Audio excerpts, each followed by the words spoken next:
40.000 personas. 3 valles. Muros de 40 pies de altura. Un templo cubierto de oro tan brillante que los visitantes tenían que protegerse los ojos para no quedarse ciegos. Durante la Pascua judía, la población superó el 250.000 de personas. Los peregrinos abarrotaban las calles, hombro con hombro. El humo de miles de sacrificios se cernía sobre el monte del templo como una nube permanente. El olor a grasa quemada e incienso llegaba a cada rincón de la ciudad. Soldados romanos apostados en los tejados de la fortaleza Antonia, con las manos en las armas, vigilaban a la multitud en busca de cualquier señal de peligro. Así era Jerusalén alrededor del año 30 después de Cristo. No era una pintura sagrada. No era una ladera tranquila. Era una ciudad ruidosa, densa, peligrosa y magnífica. La capital religiosa del mundo judío y, al mismo tiempo, un puesto militar ocupado por Roma. Un hombre recorrió estas calles casi a diario durante los últimos años de su vida. Enseñó en sus patios, curó a sus puertas, volcó sus mesas, y mientras todos a su alrededor se maravillaban ante su magnificencia, él lo contempló todo y lloró. ¿Qué vio él que nosotros no vemos? Esta es Jerusalén tal como era en realidad, y como la veía a través de sus ojos. Jerusalén se alzaba sobre una cadena montañosa de piedra caliza en las tierras altas de Judea. 3 profundos valles surcaban esa cadena como heridas de cuchillo, dando forma a todo lo que la ciudad llegaría a ser. Al este, el valle de Cedrón descendía abruptamente entre la ciudad y el Monte de los Olivos. Servía de límite, cementerio y principal cuenca de drenaje del templo. Cada gota de sangre sacrificial terminaba en el Cedrón. También era el valle que Jesús cruzó en la oscuridad para llegar a Getsemaní. Volveremos sobre qué contenía esa agua. El valle de Tiropeón, que los lugareños llamaban el Valle de los Queseros, se extendía recto por el centro de la ciudad y dividía Jerusalén en 2. La colina occidental se alzaba ancha y alta, mientras que la oriental descendía baja y estrecha. Con el tiempo, los ricos construyeron en la cresta occidental, mientras que los obreros y artesanos se apiñaron en la ladera oriental y en el fondo del valle. Un solo valle, 2 ciudades distintas superpuestas. La división se podía apreciar desde los tejados. Al sur y al oeste, el valle de Hinnom rodeaba los límites exteriores, uniéndose con el Cedrón en el punto más bajo de la ciudad. Los antiguos israelitas lo asociaban con la idolatría y el sacrificio de niños. Para el siglo I, su nombre, Gehinnom, se había convertido en la palabra Gehenna. La metáfora geográfica del juicio divino era un lugar real al que se podía llegar caminando en 20 minutos. Estos valles cumplían 3 funciones a la vez. Defendían la ciudad, la drenaban y reforzaban una jerarquía social que determinaba quién vivía dónde, quién transitaba por dónde y quién importaba. Ahora, sumemos el clima. Jerusalén tenía 2 estaciones, la húmeda y la seca. Desde mediados de octubre hasta mediados de abril, las fuertes lluvias llenaban las cisternas y los estanques. De junio a septiembre, prácticamente no llovía. Sin lluvia no había agua. Sin agua no había purificación ritual, ni culto en el templo, ni supervivencia. Las escrituras llaman a las lluvias de otoño tempranas y a las de primavera tardías, y las consideran una prueba directa del favor de Dios. Una temporada de lluvias fallida no era solo una sequía, era una crisis teológica. En este terreno, crestas, valles y piedra caliza árida, se alzaron murallas. Y esas murallas no solo protegían la ciudad, sino que la definían. Los valles dieron forma a Jerusalén, pero las murallas le dieron sus límites, la línea divisoria entre lo seguro y lo expuesto, entre el interior y el exterior. Para cuando Jesús entró en la ciudad alrededor del año 30 después de Cristo, Jerusalén estaba rodeada de capas de defensas de piedra, construidas a lo largo de los siglos. La primera muralla era la más antigua. Sus cimientos se remontan a la Edad del Hierro. Fue reconstruida bajo el mandato de Nehemías, ampliada considerablemente por los asmoneos y reforzada por Herodes el Grande. Envolvía tanto la ciudad alta como la ciudad baja, extendiéndose hacia el oeste desde el monte del Templo hasta la zona cercana a la actual puerta de Jaffa, donde Herodes construyó una imponente ciudadela con 3 torres fortificadas: Fasael, Hipico y Mariamne. Luego se extendía hacia el sur, sellando el monte occidental y el valle de Tiropeón. La segunda muralla extendió el límite hacia el norte. Herodes la construyó para proteger los distritos comerciales y los mercados secundarios que se habían extendido más allá de la primera muralla. Partía de la fortaleza Antonia, en la esquina noroeste del monte del Templo, siguiendo un camino irregular y sinuoso hasta la ciudadela occidental. Los arqueólogos aún debaten su trazado exacto, y este debate es importante, ya que el recorrido de la segunda muralla determina si la iglesia del Santo Sepulcro se encontraba dentro o fuera de la ciudad en el momento de la crucifixión. Más tarde se construyó una tercera muralla, iniciada por Herodes Agripa, primero alrededor del año 41 después de Cristo, para cercar los crecientes suburbios del norte. Roma se puso nerviosa y la construcción se detuvo. Los rebeldes judíos la terminaron apresuradamente justo antes de la guerra del año 66 después de Cristo. Durante el día, las puertas de la ciudad eran un caos. Comercio, recaudación de impuestos, procesiones religiosas, juicios locales. Todo se canalizaba a través de las mismas pesadas aberturas de piedra. Pero al atardecer, todo cambiaba. Las puertas se cerraban de golpe. Pesadas puertas de madera reforzadas con metal se atornillaban firmemente. No había alumbrado público. Los callejones quedaban a oscuras, solo iluminadas por la luz de la luna y alguna que otra lámpara de aceite. Los vigilantes nocturnos patrullaban las murallas. Cualquiera que se moviera por la ciudad después del anochecer despertaba sospechas inmediatas. Conserva ese detalle. La noche de su arresto, Jesús abandonó la seguridad de esas murallas. Salió por las puertas antes de que se cerraran y se adentró en la oscuridad, más allá de la protección de la ciudad. Dentro de esos muros, la ciudad se dividió en 2, no solo por la geografía, sino por todo lo que el dinero podía comprar. Los arqueólogos que excavaban en el antiguo barrio judío descubrieron mansiones con suelos de mosaico, paredes decoradas con frescos al estilo pompeyano y baños privados, viviendas que habrían sido confortables en la propia Roma. Estas pertenecían a la élite de Jerusalén, las familias de los sumos sacerdotes, los ricos comerciantes y los administradores de la corte herodiana, y todas se ubicaban en la misma colina, la ciudad alta, la amplia y elevada colina occidental que dominaba el monte del Templo. No se trataba simplemente de casas grandes, eran residencias de varios pisos construidas alrededor de patios centrales, equipadas con baños privados, mikveh, piscinas de inmersión ritual, para que los propietarios pudieran mantener su pureza sin tener que hacer cola con los peregrinos comunes en los baños públicos. Sus mosaicos eran geométricos, nunca figurativos. Incluso en el lujo, respetaban la prohibición judía de las imágenes talladas. Y he aquí un detalle que estudiosos como Shimon Gibson han señalado. Las tejas de arcilla roja, típicas de las villas patricias romanas en todo el imperio, están casi completamente ausentes en la ciudad alta.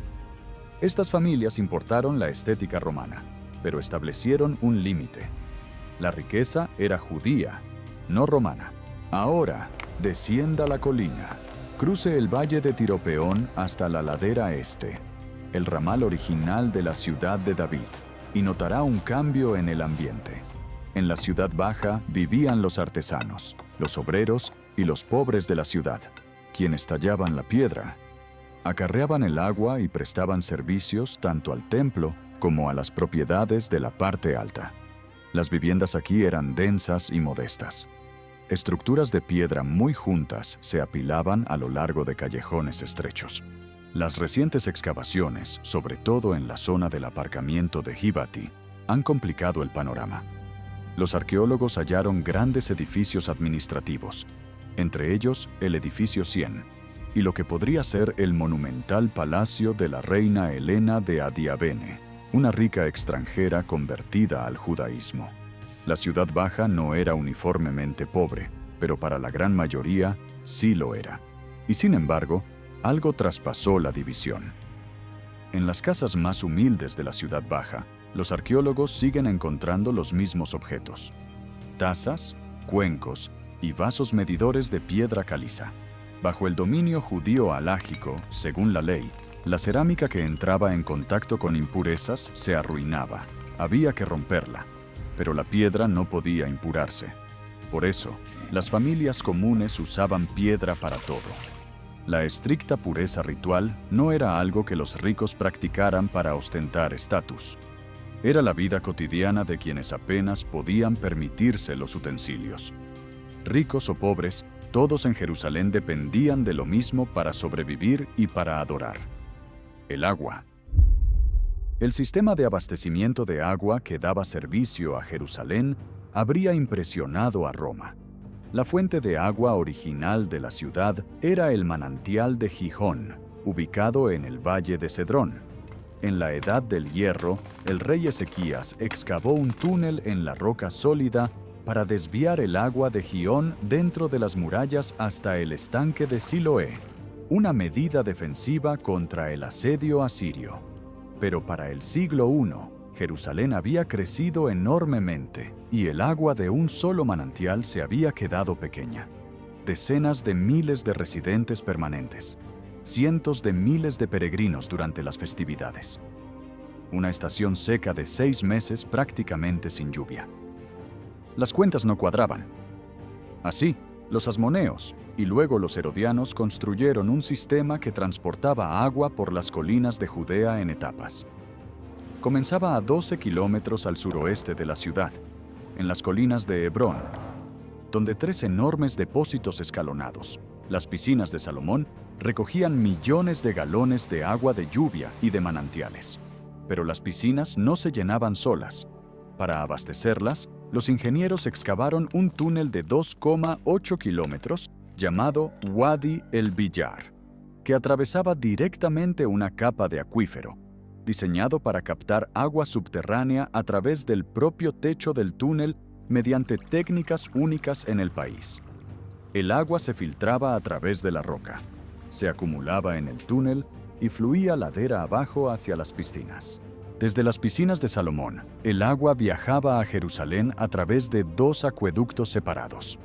El acueducto inferior recorría 21,5 kilómetros hasta el monte del templo, con un desnivel de tan solo 30 metros en todo su recorrido. Una pendiente tan precisa que el agua se movía únicamente por gravedad. Un acueducto superior independiente abastecía de agua a la ciudad alta y al palacio de Herodes. Incluso la red de tuberías reflejaba la jerarquía social. Pero en Jerusalén, el agua no era solo para beber. Era el requisito para acceder a lo sagrado. La ley judía exigía la inmersión ritual antes de que alguien pudiera entrar en los atrios del templo. Sin purificación, no había culto. Esto convertía a la mikve, el baño ritual escalonado, en una de las infraestructuras más importantes de la ciudad. Los arqueólogos han descubierto cientos de ellas, concentradas cerca de los accesos sur y oeste al monte del templo, todas cuidadosamente diseñadas para recoger agua viva, de lluvia o de manantial, tal como lo exigía la ley. No se podía ascender a Dios sin antes sumergirse en el agua. El ascenso comenzaba al fondo del valle de Tiropeón, en la piscina de Siloé. No se trataba de una simple pila bautismal, sino de una monumental plaza pública de unos 50 por 60 metros, reconstruida en el siglo I como un gran lugar de reunión. Miles de peregrinos descendían a sus aguas al mismo tiempo, realizando la inmersión ritual necesaria antes de acercarse al templo. Hombro con hombro. Familias, desconocidos, pescadores galileos junto a mercaderes alejandrinos. Este era el punto de partida. Desde la piscina, la multitud se canalizó cuesta arriba hacia la calle escalonada. De 8 metros de ancho a través de las zonas residenciales, se ensanchaba hasta alcanzar 50 metros cerca de la plaza. El camino ascendía 600 metros hacia el norte, en dirección a las puertas meridionales del Monte del Templo. Ambos lados estaban flanqueados por puestos comerciales. Un largo bazar al aire libre donde los peregrinos intercambiaban dinero, regateaban por los animales para el sacrificio y compraban ofrendas de última hora. Los comerciantes se gritaban unos a otros. Los animales balaban y tiraban de sus cuerdas. Las monedas de plata resonaban en los mostradores de piedra. Los arqueólogos incluso encontraron un podio de piedra elevado construido en el camino, una plataforma de predicación desde donde los líderes religiosos y civiles podían dirigirse a la multitud que ascendía a mitad de la subida. Caminabas por esa calle y el templo se hacía cada vez más grande con cada paso. Pero bajo esos impolutos adoquines, los ingenieros habían ocultado algo más. Un enorme canal de drenaje abovedado recorría toda la longitud de la calle, diseñado para recoger el abundante agua de lluvia invernal que bajaba del Tiropeón y evitar que la ciudad baja se inundara. Décadas después, durante el asedio romano del año 70 después de Cristo, rebeldes judíos se escondieron en ese canal. Los arqueólogos han recuperado sus pertenencias del fango subterráneo: ollas, lámparas de aceite y armas. Sobre ellas, los soldados romanos derribaron los adoquines para sacarlas. La calle que llevaba a los peregrinos hacia Dios se convirtió en el último refugio de una nación que luchaba por sobrevivir. Al llegar a la cima de esa larga ascensión, los peregrinos pisaban el mayor complejo religioso del mundo antiguo, y nada podía prepararlos para lo que impactaba sus sentidos. Lo primero que impactaba era la magnitud. Una plataforma plana de piedra que se extendía en todas direcciones. 35 acres de explanada abierta, más grande que cualquier complejo religioso del mundo clásico. Y todo ello construido por la ambición de un solo hombre. Herodes el Grande duplicó el tamaño del monte del templo. No el templo en sí, sino la montaña que se extendía bajo él. Sus ingenieros construyeron enormes muros de contención con bloques de piedra caliza, algunos de cientos de toneladas, y luego rellenaron los huecos entre la roca madre natural y los muros con tierra y bóvedas subterráneas, hasta crear una plataforma trapezoidal perfectamente plana. La arquitectura era deliberada. No se trataba simplemente de un lugar de culto. Era un escaparate imperial, diseñado para proyectar el poder de un rey romano vasallo que quería que el mundo viera de lo que era capaz de construir. A lo largo de todo el borde sur se alzaba la Estoa Real. Imagínenla como una basílica techada. 3 largas naves sostenidas por 162 columnas corintias dispuestas en 4 filas. Los fragmentos arqueológicos recuperados de los escombros muestran capiteles ornamentados, frisos dóricos y motivos florales que fusionan el estilo arquitectónico romano con la sensibilidad judía. No hay figuras humanas, no hay imágenes talladas, pero sí todo lo demás que Roma podía ofrecer. La Estoa Real era el centro de la administración pública y comercial del templo. El Sanedrín, el Consejo Supremo Judío, se reunía allí. También era el lugar donde se instalaban los cambistas. Ley sagrada y poder comercial, bajo el mismo techo de cedro. En el extremo oriental, frente al Monte de los Olivos, se encontraba el Pórtico de Salomón. Un claustro de doble columnata con columnas de más de 12 metros de altura, coronado por un techo de paneles de cedro tallado. Ofrecía sombra del intenso calor del verano y refugio de las lluvias invernales, lo que lo convertía en uno de los lugares de reunión más populares de la ciudad. Los rabinos impartían clases a sus discípulos allí. Los evangelios relatan que Jesús caminaba y enseñaba en el pórtico de Salomón durante la fiesta de la dedicación, Hanukkah. El libro de los Hechos sitúa a la iglesia primitiva en esta misma columnata, predicando y sanando en los años posteriores a la crucifixión. Pero cuanto más te adentrabas en el complejo, menos personas tenían permitido el acceso. El patio de los gentiles estaba abierto a todos. Más allá, una balaustrada baja de piedra llamada Soreg tenía inscripciones en griego y latín con un mensaje contundente. Cualquier no judío que cruzara esta línea sería responsable de su propia muerte. Pasado el Soreg, el patio de las mujeres, el punto más lejano al que podía llegar una mujer judía. Luego el patio de los israelitas, restringido a hombres judíos ritualmente puros. Después el patio de los sacerdotes. Y en el centro, el Santo de los Santos, al que solo entraba un hombre, el sumo sacerdote, un día al año, Yom Kippur. La arquitectura no solo organizaba el culto, clasificaba a la humanidad. Y por encima de todo, el olor. Cientos de animales sacrificados en el altar de bronce cada día. Durante la Pascua, decenas de miles. Carne cruda, el olor metálico de la sangre, grasa quemada y carne carbonizada. Estiércol de ganado, el sudor de multitudes de peregrinos sin lavar, apiñados en patios de piedra. Para contrarrestar el hedor, los sacerdotes quemaban incienso sin cesar. Una fórmula tan secreta que se confió a una sola familia, la casa de Abtinas. Incienso, mirra, una hierba que eleva el humo, y otros ingredientes que ningún forastero conocía. El humo se elevaba en una columna espesa y dulce directamente hacia el cielo.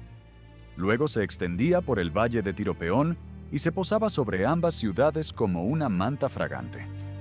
Se podía oler el templo antes de verlo. El aroma se mezclaba con una muralla de sonido. Balados de ovejas, mugidos de ganado, comerciantes gritando unos a otros, coros levitas cantando salmos, el sonido del shofar desde el lugar de las trompetas en la esquina suroeste del monte. Y debajo de todo eso, el tintineo constante de las monedas de plata sobre las mesas de piedra.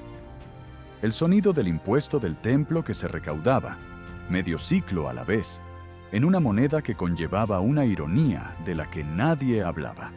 Pero Roma se alzaba imponente, incluso por encima del templo, observando cada transacción, cada oración, cada multitud. He aquí la ironía de la que nadie hablaba. Todo varón judío adulto debía pagar anualmente medio ciclo como impuesto al templo. La ley judía exigía que se pagara en plata pura, sin adulterar. La única moneda que cumplía con este requisito era el siclo de Tiro, acuñado en una ciudad pagana y con el rostro de Melkart Heracles, un dios griego. Para mantener la pureza ritual, el templo requería una moneda con una imagen tallada. Esta contradicción estaba presente en todas las casas de cambio y nadie se inmutaba. Los cambistas, colibistas, trapecio, kermatistas, cobraban una prima en cada transacción. Los comerciantes que vendían animales de sacrificio previamente inspeccionados inflaban los precios durante la temporada alta de las fiestas. Los registros históricos muestran que el costo de 2 palomas, el sacrificio mínimo permitido para los pobres, subió tanto que un trabajador común necesitaba el salario de 25 días para poder pagarlas. Los rabinos finalmente intervinieron para hacer caer el precio del mercado, pero hasta que lo hicieron, los fieles más pobres pagaban el precio más alto para acercarse a Dios. Este era el sistema con el que Jesús se topó cuando volcó las mesas y llamó a aquel lugar una cueva de ladrones. Y tras el comercio se alzaba Roma. Tras el exilio de Arquelao, hijo de Herodes, en el año 6 después de Cristo, Judea se convirtió en una provincia romana gobernada por prefectos, hombres como Poncio Pilato, que respondían ante el legado de Siria. Soldados romanos de la fortaleza Antonia patrullaban los pórticos del templo durante todas las grandes festividades, vigilando a la multitud desde lo alto. Pero el instrumento de control más profundo era el sistema tributario. Los ricos inversores romanos compraban el derecho a recaudar impuestos en regiones específicas y luego contrataban a judíos locales, publicanos, para extraer los ingresos. El beneficio personal del recaudador provenía de lo que lograba obtener por encima de la cuota romana. La corrupción era estructural. La extorsión era habitual. Los préstamos con intereses altísimos atrapaban a las familias que no podían pagar. Y dado que casi toda la población judía no era ciudadana según la ley romana, no tenía ningún recurso legal. Ninguno. Las autoridades romanas podían imponer castigos corporales, tortura durante los interrogatorios y ejecuciones sin juicio, todo ello perfectamente legal. La máxima expresión de ese poder se encontraba fuera de las murallas de la ciudad. La crucifixión, reservada para los no ciudadanos, los esclavos fugitivos y los rebeldes políticos, se erigía a lo largo de las principales carreteras, donde la mayor cantidad de gente pudiera verla. Una muerte lenta y pública, diseñada no para castigar, sino para exhibirla. Jerusalén hablaba 4 idiomas: arameo en las calles, griego en los mercados, hebreo en el templo, latín en las órdenes militares. Los 4 convergían en un solo lugar, el título clavada sobre la cabeza de un condenado, escrita de forma que todos los habitantes de la ciudad pudieran leer la acusación. Esta era la ciudad, el terreno, las murallas, la división, el agua, el templo, el imperio. Y a través de todo ello, un hombre caminaba. La plataforma del monte del templo desciende ligeramente hacia el este. La mayoría de la gente no se fija en ese detalle, pero significa que una persona de pie en la ladera occidental del Monte de los Olivos, mirando hacia el Valle de Cedrón, podía ver directamente por encima del muro oriental, más allá de las columnas del pórtico de Salomón, hasta los patios interiores del templo y la imponente fachada dorada del lugar santo. Ningún otro punto de la ciudad ofrecía esa vista. En la tradición rabínica existía un dicho: quien no ha visto el templo de Herodes, jamás ha visto un edificio hermoso. Todo aquel que se encontraba en esa ladera comprendía perfectamente a qué se referían los rabinos. Cada peregrino que llegó a la cima del Monte de los Olivos vio el oro reflejarse en el sol y se detuvo a contemplarlo. Pero el Evangelio de Lucas relata que Jesús se detuvo y lloró. La palabra griega que usa Lucas es klaio, significa lágrimas que ruedan silenciosamente por el rostro de alguien. Significa un llanto audible, sollozos que la gente a tu alrededor puede oír. No lloraba la belleza en sí. Lloraba lo que la belleza ocultaba. Vio el comercio depredador en la estoa real, los muros concéntricos que impedían el acceso a la presencia de Dios por motivos de etnia y género, la guarnición romana que vigilaba desde la fortaleza Antonia, la paloma mensajera de 25 días, el libro de contabilidad del tabernero, las cruces a lo largo del camino, y vio lo que se avecinaba, el asedio, el fuego, la destrucción total que no dejaría piedra sobre piedra. Lo vio todo. Y gimió. Más tarde esa semana, la noche de la Pascua, compartió una comida con sus discípulos. Casi con toda seguridad, el lugar fue la ciudad alta, donde las casas de 2 pisos de la élite tenían el tipo de amplias habitaciones amuebladas que describen los evangelios. Después de la comida, se marcharon. Bajaron caminando por el valle de Tiropeón, cruzaron las puertas antes del cierre nocturno y salieron de las murallas de la ciudad, adentrándose en la oscuridad. Cruzaron el valle de Kidrón para llegar a los olivares al pie del Monte de los Olivos, Getsemaní. Y aquí está el detalle que la topografía ha ido revelando desde el capítulo 2. El Cedrón era la principal cuenca de drenaje del monte del templo. Durante la Pascua judía, La sangre de los corderos sacrificados, cientos de miles de ellos, lavaba el gran altar. Fluía por canales subterráneos excavados en la roca y desembocaba directamente en el arroyo Cedrón. La noche en que fue traicionado, Jesús caminó hacia Getsemaní cruzando un arroyo cuyas aguas corrían teñidas con la sangre de los corderos de la Pascua. 40 años después de la crucifixión, todo lo que había previsto se cumplió.